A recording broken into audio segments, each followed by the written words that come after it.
This might be one of the weirdest stews I've come across. I found it in an old cookbook, I think a Reader's Digest, and it kind of feels like it's pulling from a few different places, like maybe East Africa with the banana, and maybe something Caribbean with the coconut milk, and then they suggest serving it with naan or rice, so it does sound a little Indian too, but once you actually look at it, it doesn't really fit neatly into any one cuisine. And I've been wanting to share more dishes from around the world, things that are a little different, maybe not something you'd normally make, but this really stood out. And now I haven't tried it yet, and I don't fully know what it's trying to be, but that's kind of the point. So let's make it together and see if it actually works. Let's start by prepping our vegetables. I got one large russet potato, a couple of tomatoes, a package of baby corn, a large onion, and some green beans, but we won't need those until later. Not to bore you with the prep, but I'm cutting the potato, about 300 grams, into medium-sized chunks, slicing the tomatoes in half and then threes, and the baby corn, I'm just cutting it in half, and I wanted bigger pieces, and then I'm cutting the onions into slices as thin as I can manage, putting them all in a bowl. Now, as for the green beans, I've trimmed them, and I'm just cutting them in half as well, putting them in a bowl and setting it aside.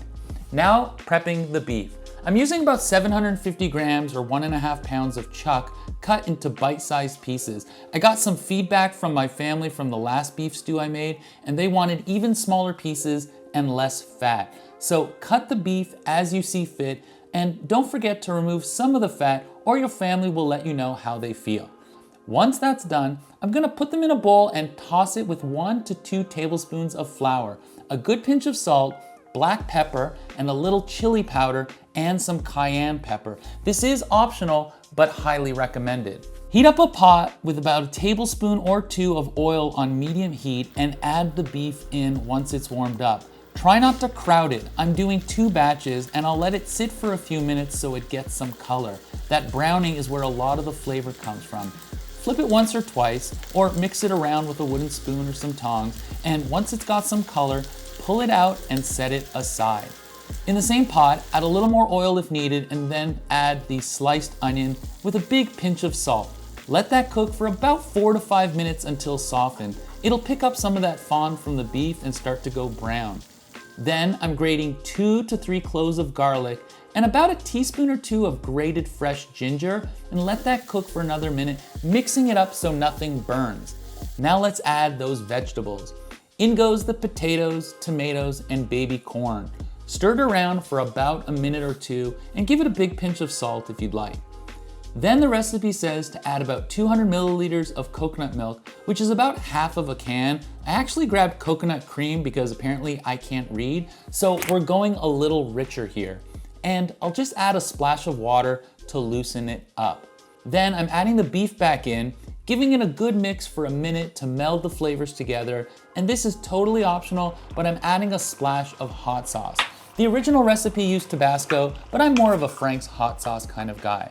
Then I'll cover it, lower the heat to low, and let it cook for about 20 to 25 minutes so that the beef gets tender and the potatoes start to cook. Now to prep the bananas. And this is what made me stop when I first read this recipe. Sweet bananas with beef? So I'm slicing up 2 ripe bananas, and I could have prepped the green beans now, but I already did that. In case you're wondering, hey Alex, could you have used plantains here? And yes, that would probably make more sense since they are starchy like potatoes and less sweet, and more in line with a lot of African dishes I've seen. That might actually make more sense in a savory dish like beef stew, but this recipe calls for ripe bananas, so that's what we're doing, that's what we're testing, and we'll find out together. By now, the 20 minutes are up, so I'm taking the lid off and I'm adding the bananas in and giving it a good mix, trying to mix up the bananas in there and also making sure the potatoes are covered.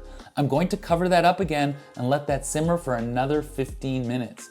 The bananas will soften, slightly thicken the sauce, and that should give enough time for the potatoes to cook through. And the recipe said to have it with rice, so I'm making my rice now as well. So after 15 minutes, I'm taking off the cover and giving it a mix, and now I'm adding about 150 grams of the green beans I prepped and mixing it in, and letting those cook for just about 7 to 10 minutes covered until tender. Now that's it. Now that it's done, I'm gonna mix it up a bit and see that most of the bananas are really melted into the stew, so that's very interesting. Here's where I taste it, Add salt and pepper if needed, but I'm going to do a proper taste test for you now. All right, definitely need salt. Okay. All right, it's thick, it's tasty, it's creamy. I really like the green beans and the baby corn, the potatoes, the beef tastes good. And look, banana makes a really great thickener. I have to be honest with you, like I can see this filling you up with the rice or naan. I just don't know if banana belongs with beef. There are other thickeners you could possibly use. It is definitely interesting. Listen, I'm all for raiding your pantry and fridge and making a stew or any dish, so that's really cool. I'm glad I tried it. All right, you know what? Maybe if I make it a little spicier. I held back because of the kids. Okay. So yeah, making it a little spicier. Overall, very thick stew, very tasty. I like it. I don't necessarily think I'd make it again, but I am glad I tried it. If you're curious, give it a try, see how you like it. Thanks for watching, and I'll see you in the next one. Bananas.